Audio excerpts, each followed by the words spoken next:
están, queridos amigos? Sean bienvenidos a una nueva jornada informativa de JN Noticias. Soy Paloma Barreto y les acompañaré en la edición de hoy. Comenzamos rápidamente con nuestros principales titulares.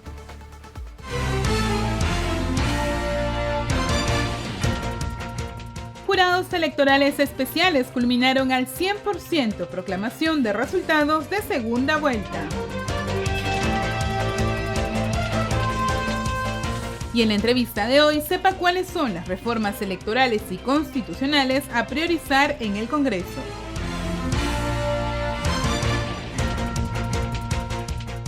Además, conozca qué países celebraron elecciones en Latinoamérica.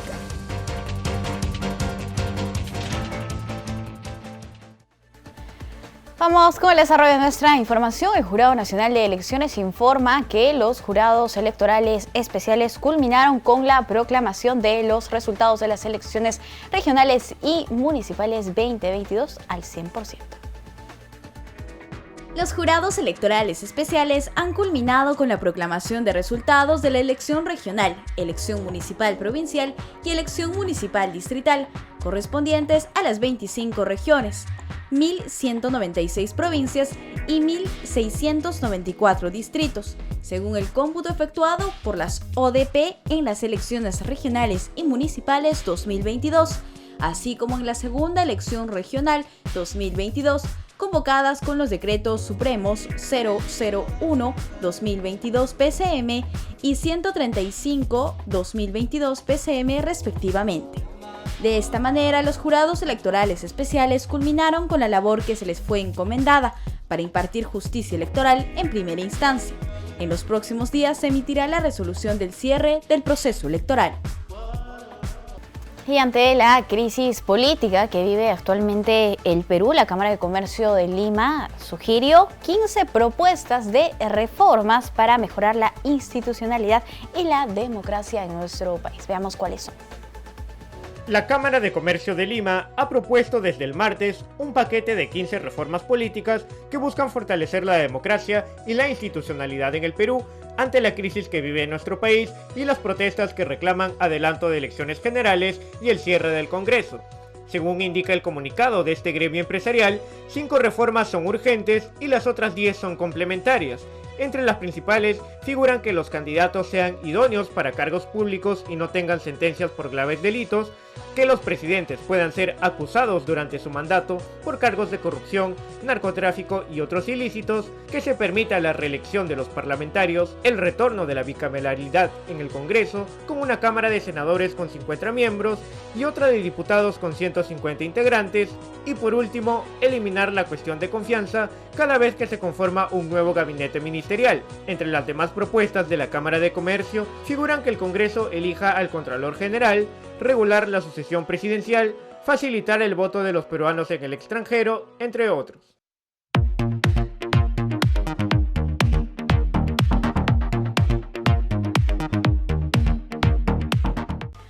Amigos, es momento de una entrevista. Hoy conversamos con Francisco Eguiguren. Él es abogado constitucionalista y abordaremos el tema de las reformas electorales constitucionales que se debe priorizar en el Congreso de la República con miras a las próximas elecciones generales en nuestro país. ¿Cómo está, señor Francisco? Bienvenido. Muchas gracias por aceptar la invitación. ¿Cómo está? Buenas tardes, Paloma. Un gusto estar con usted.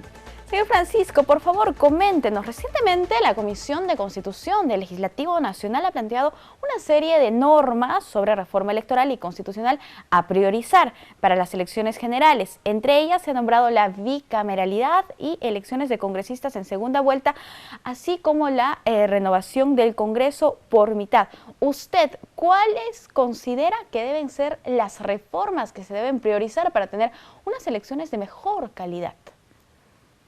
Bien, a ver, antes de responder su pregunta y digamos como un punto central de enfoque, yo creo que hay que tener en cuenta algunos elementos, ¿no? Porque yo podría hacer algunos comentarios, sugerencias en mi condición de profesor, de constitucionalista, pero no siempre lo que uno quiere es lo que se puede, ni tampoco lograr un acuerdo o lo suficientemente amplio, porque quien va a aprobar estas cosas es el Congreso, ¿no? Podrá escuchar sugerencias de especialistas. Yo he recibido varias consultas de la Comisión de Constitución sobre estos temas, Pero de otro lado, el Congreso tiene intereses políticos, ¿no? Este no es una discusión académica. Y de otro lado, hay que ver también lo que piensa y siente la ciudadanía. Estamos en una situación anormal, en una situación de crisis, ¿no? Un presidente intentó un golpe de Estado, ha sido vacado, ha asumido el mando una vicepresidenta, no hay otro vicepresidente, las protestas de la gente exige elecciones generales de presidente y Congreso y lo pide pronto. Entonces, con esa presión, también es importante que el Congreso sintonice con lo que la gente puede querer y de otro lado, aprender de cuál ha sido nuestra experiencia. O sea, ¿qué quisiéramos corregir porque creemos que está funcionando mal? Definido todo eso, podemos pasar a responder su pregunta y asumir también que a veces lo perfecto o lo más deseable es enemigo de lo posible políticamente. Es decir, hay un apremio de tiempo, hay una exigencia social que pide que se apruebe el adelanto de elecciones. Eso es el reclamo ciudadano. Todos los demás temas, si bien necesarios, son más una exigencia de especialistas, del Congreso, no necesariamente de la gente. Yo no creo que a la gente le interesa la bicameralidad, ni le interesa la reelección inmediata de los congresistas, ni si elegirlos en segunda vuelta, no. Lamentablemente, la crisis política que vivimos, que es también de formación cívica, hace este inmediatismo. Y le digo, por ejemplo, para ir respondiendo, la bicameralidad. Todos los especialistas o la mayoría de ellos recomiendan volver a la bicameralidad. El Congreso lo ha venido intentando varias veces. Hace algunos años hubo un referéndum donde la población rechazó mayoritariamente la bicameralidad. Yo creo en la bicameralidad, pero la población no. Si no se hace un trabajo de explicación de por qué la bicameralidad, dos cámaras, va a ser mejor que lo que tenemos y no va a ser, digamos, el doble para ser igual de malo, la gente va a votar en contra. Fíjese, ya hace varios meses el Congreso aprobó en primera votación la bicameralidad. Está aprobada esa reforma constitucional. ¿Qué correspondía por la votación alcanzada? Llevarla a referéndum. ¿Por qué no la han llevado a referéndum? Porque saben que la gente va a votar en contra. Entonces no podemos meter en el mismo paquete el adelanto de elecciones con este tipo de votaciones, porque podría tener resultados negativos. Entonces, insisto, bicameralidad puede ser importante. ¿Nos va a garantizar un Congreso mejor? No, no. Depende cuáles sean las fuerzas políticas que postulen, cuáles sean los candidatos y qué decida la gente. Señor Francisco, otro tema importante. Claro, sí. Existen otras reformas, modificaciones que se pueden hacer y que probablemente tampoco le interese a la gente porque quizás tampoco estén muy informadas de estas, como es el caso de las primarias abiertas, simultáneas y obligatorias, las PASO. En ese sentido, se debería intentar, o bueno, esta ya está aprobada, se debería aplicar para las próximas elecciones. ¿Nos daría el tiempo de realizar estas primarias? Todo parece indicar que no. Todo parece indicar que no. Claro, como usted bien dice, eso ya está aprobado, ahí no hay que modificar nada, hay que implementar. Pero la verdad es que en nuestra realidad, los partidos políticos, la mayoría de ellos no son verdaderos partidos políticos, no tienen organización, no tienen ideología, no tienen vida orgánica. Entonces son cascarones electorales que se movilizan cuando hay que hacer elecciones. Entonces sí, la vez pasada, sin ninguna urgencia, se postergó.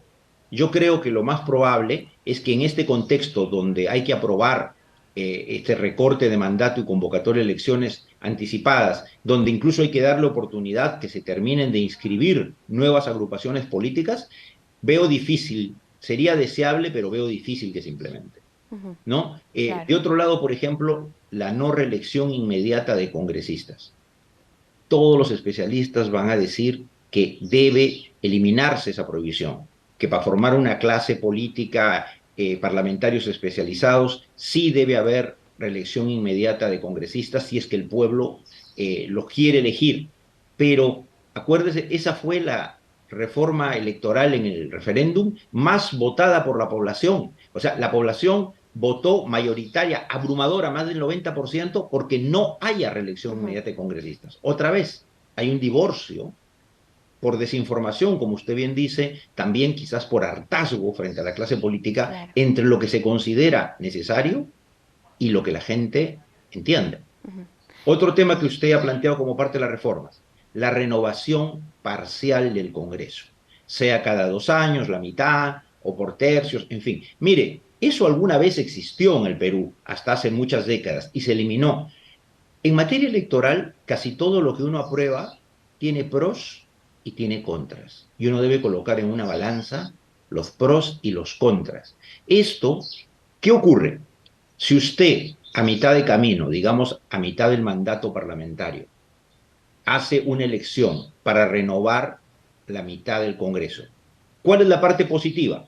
La parte positiva es que el Congreso se va, digamos así, refrescar, oxigenar y va a reflejar mejor lo que la calle, lo que la ciudadanía en ese momento piensa. Esa es su virtud, un Congreso más representativo y actualizado en su composición política. ¿Cuál es su desventaja? Que, como suele ocurrir normalmente, el gobierno y el Congreso se desgastan. Entonces, que un gobierno a mitad de camino, con un nuevo Congreso que se recompone la mitad, o sea que va a cambiar la composición, le salga un Congreso de absoluta oposición. Y vivamos lo que hoy vivimos. ¿Cuál ha sido el problema de estos últimos 6 años? Un gobierno con poca presencia parlamentaria y con una mayoritaria oposición parlamentaria. Y es difícil eso nos ha traído donde estamos. Señor Francisco. Claro, sí. Gobernabilidad. Eso nos ha traído donde estamos. Eso nos ha traído donde estamos. Así es. ¿Queremos eso? Así es. Antes de terminar la entrevista, nos llama mucho la atención que otro de los temas que se ha planteado y que probablemente no esté en la agenda de la población es que se pueda remover a los miembros del Jurado Nacional de Elecciones, de la Oficina Nacional de Procesos Electorales o un recorte de su gestión. ¿Qué es lo que opina usted al respecto? Que, bueno, eso nos demuestra este aspecto de la real política de que estaba hablando, ¿no?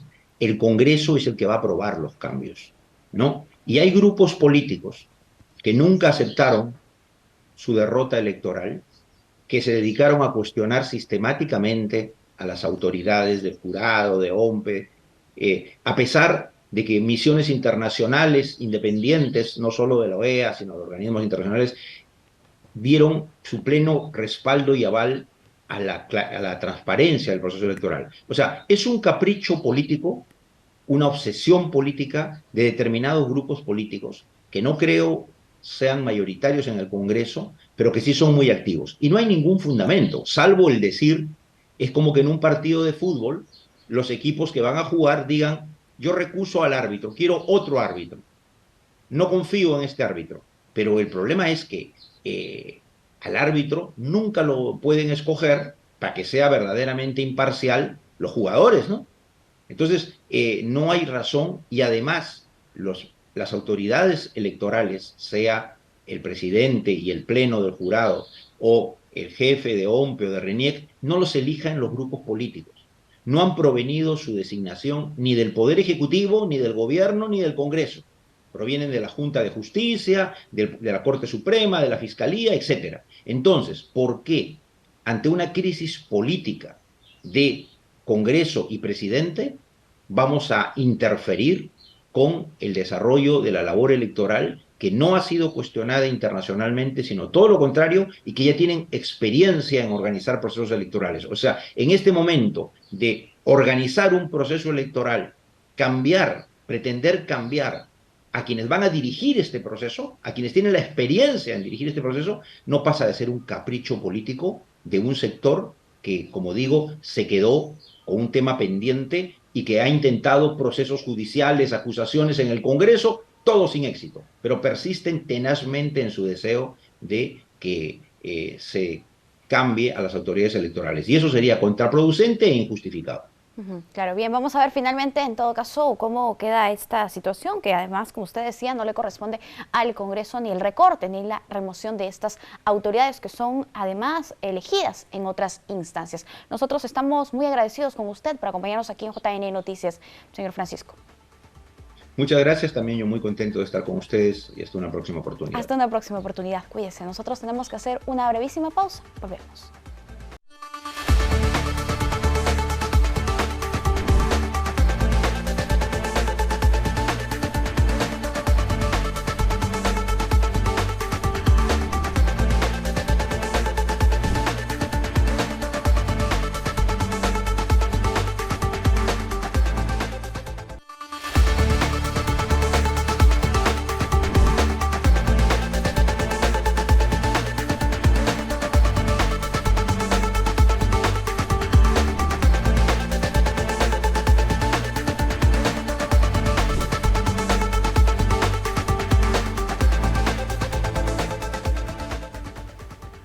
Estamos de vuelta en JN Noticias. Muchas gracias por continuar con nosotros. Les contamos que Idea Internacional de Perú señaló que es importante que la ciudadanía esté informada sobre las implicancias de una posible reforma política.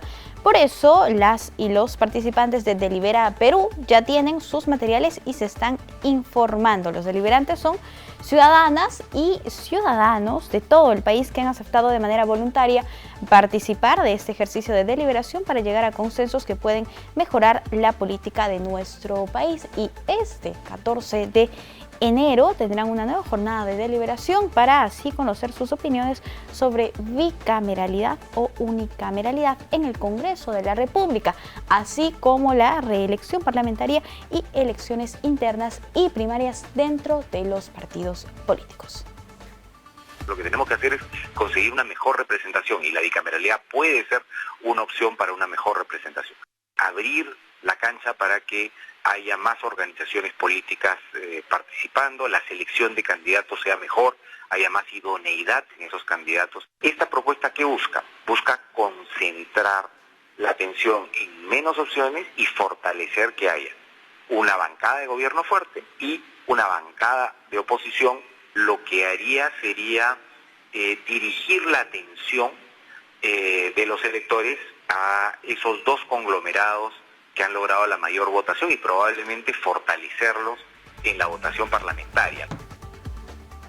Bien, amigos, y por su parte Daniel Sobato, director regional de Idea Internacional, señaló sobre las crisis que en el 2023 se podrían generar en diferentes partes de la región y precisó que se debe poner bajo la lupa América Latina.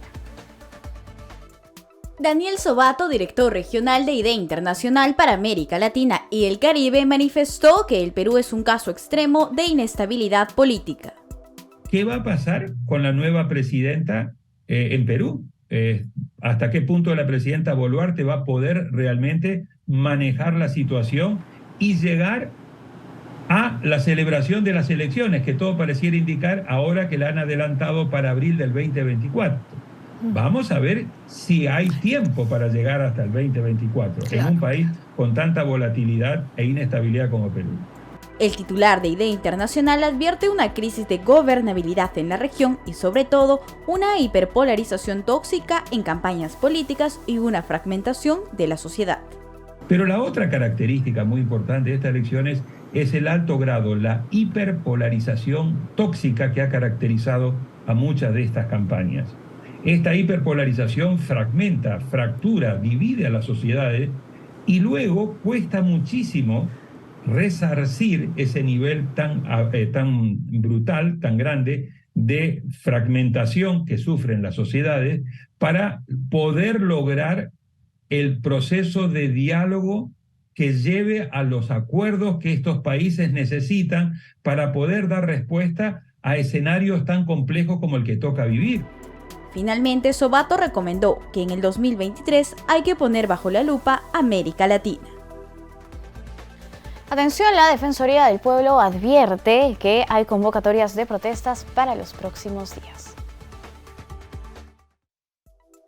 Luis Alvarado, representante de la Adjuntía para la Prevención de Conflictos Sociales de la Defensoría del Pueblo, manifestó que la situación de crisis en nuestro país aún no ha desaparecido y que se tiene conocimiento de convocatoria de protestas para los próximos días. Por la gravedad de la situación y dado la crisis todavía presente, aunque no hay en este momento bloqueos, salvo el bloqueo en Puno, en Ilave, ¿no?, del puente, hay anuncios de convocatorias para los próximos días. Entonces la situación de crisis todavía no ha desaparecido. Entonces lo que corresponde es, por un lado, identificar responsabilidades y por el otro es proseguir con el diálogo que permita la pacificación en los distintos territorios, las distintas regiones y provincias a nivel nacional, como lo ha iniciado el Ejecutivo. Finalmente, Alvarado precisó que es importante que se lleguen a acuerdos para devolver la tranquilidad social y dar continuidad a las agendas de políticas públicas. El analista político Carlos Caro Coria señaló que los hechos que podría registrar como peligro de fuga del expresidente Pedro Castillo están consignados como traslado a la Embajada de México. El expresidente Pedro Castillo podría enfrentar una pena de cárcel de hasta 20 años, según el analista político Carlos Caro. La ley penal establece en el artículo 346 que el delito de rebelión tiene pena de cárcel de 10 a 20 años y el delito de conspiración tiene pena de hasta 10 años. De manera que él está enfrentando cargos hasta por 20 años en caso de una condena, y esa condena en principio la cumpliría donde está en este momento, porque es el recinto que está previsto para ex altos funcionarios como lo ha sido el presidente Castillo. Asimismo, explicó la diferencia entre golpe de Estado y golpe militar. Si estamos hablando de un golpe militar, evidentemente estamos hablando directamente del uso de la fuerza pública o del poder militar, el uso de la fuerza en general, que está, digamos, debidamente establecida solamente para la defensa exterior y para lo que puede ser el orden interno. Entonces, estamos hablando ahí de una sublevación. Estamos hablando ahí del rompimiento de lo que es toda la base de la democracia. Tendría que decir que es mucho más grave un golpe de Estado militar que un golpe de Estado, vamos a llamarlo así, civil, ¿no? Porque significa entonces de que un general, un coronel o alguien de las Fuerzas Armadas o de la policía se quiere convertir en presidente sin llegar por las urnas. Es decir, ahí no ha habido elecciones, no ha habido nada, simplemente hay un golpe de Estado. Finalmente agregó que el intento de golpe de Estado tiene sus consecuencias en plano legal como también en el plano constitucional. Y la presidenta de la República, Dina Boluarte, no viajará a Brasil para la toma de mando del presidente Lula da Silva, así lo anunció el ministro de Justicia, José Tello. La presidenta de la República, Dina Boluarte Segarra, ya no viajará al exterior para asistir a la asunción de mando del presidente Lula da Silva en Brasil, prevista para el 1 de enero de 2023. Así lo detalló a la prensa el ministro de Justicia, José Tello. No va a viajar a la toma de mando. Va a brindar declaraciones en estos momentos. Escuchen. Porque estamos nosotros atentos al debate que se viene dando en el Congreso de la República en torno al proyecto de resolución legislativa que hemos presentado, modificando el reglamento del Congreso y encargando las funciones administrativas del despacho al presidente del Congreso de la República.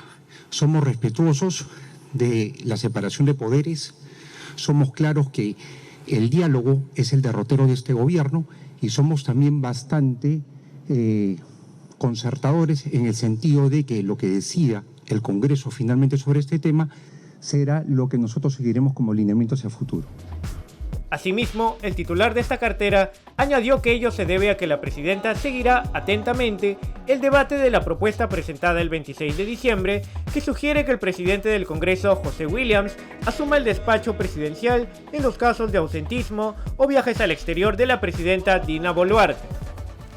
El Ministerio de Cultura anunció el programa Museos Abiertos para el 1 de enero de 2023. Los detalles a continuación. El Ministerio de Cultura, en el marco del programa Museos Abiertos, invita a familias y público en general a visitar libremente los cerca de 50 museos administrados por el Estado este domingo 1 de enero.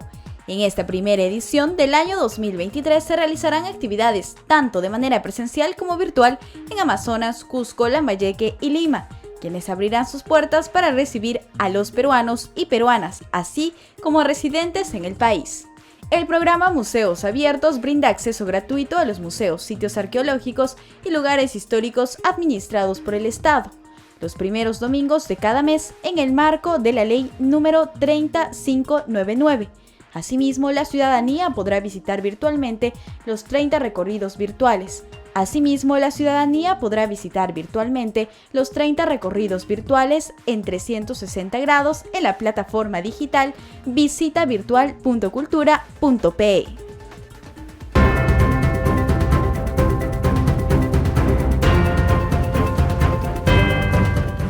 Este año para Latinoamérica fue un año electoral, ya que se celebraron elecciones en distintos países. Costa Rica fue el primer país en llevar a cabo sus comicios. Veamos.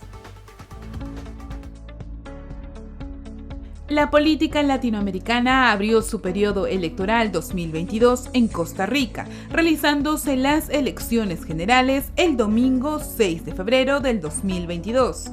De las 25 candidaturas presentadas, solo 4 de ellas fueron encabezadas por mujeres como candidatas a la presidencia. El proceso electoral se llevó aún con una pandemia a cuestas. Pese a ello, el ganador de las elecciones se pondría al frente del gobierno de una de las democracias más estables de América.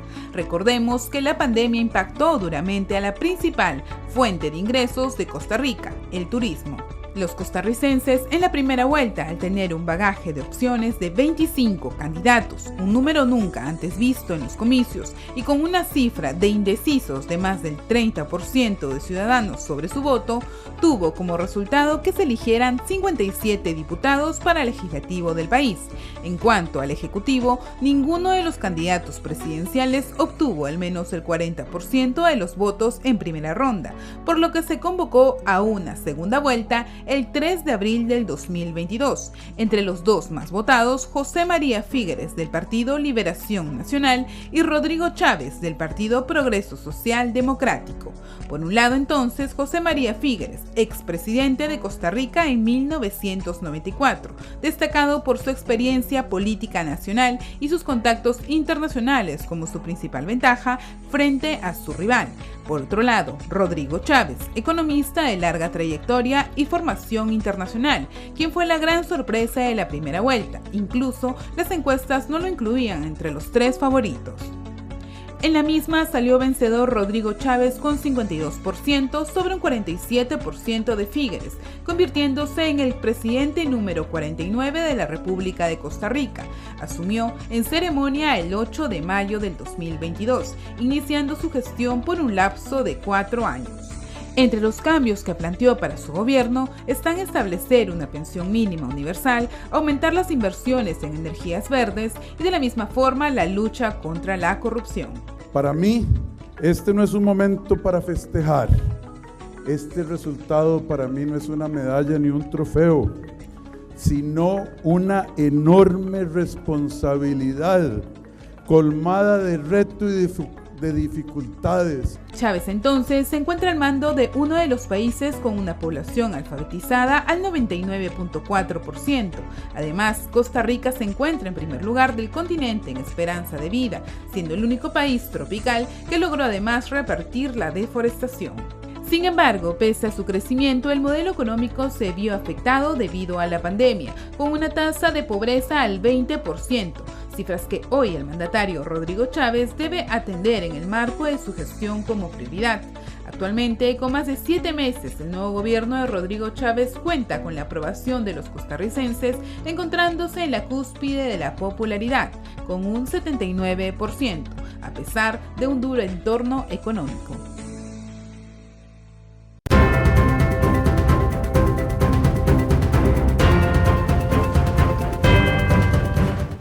Amigos, llegamos al final del programa. Muchas gracias por acompañarnos. Recuerden que estamos en el canal 516 de Movistar TV y también las redes institucionales del Jurado Nacional de Elecciones. Los dejamos ahora con imágenes de Tacna. Permiso. Mi tierra es un jardín de realidades, poema de mujeres y saudades. Despierta por el beso que el Tacora le da con su blancura de alabastro. Trabaja, vive y goza y en sus noches hay sueños de esperanza y de pasión. Ciudad hermosa, tierra preciosa, va derramando su airosidad. Y en nuestra historia brilla tu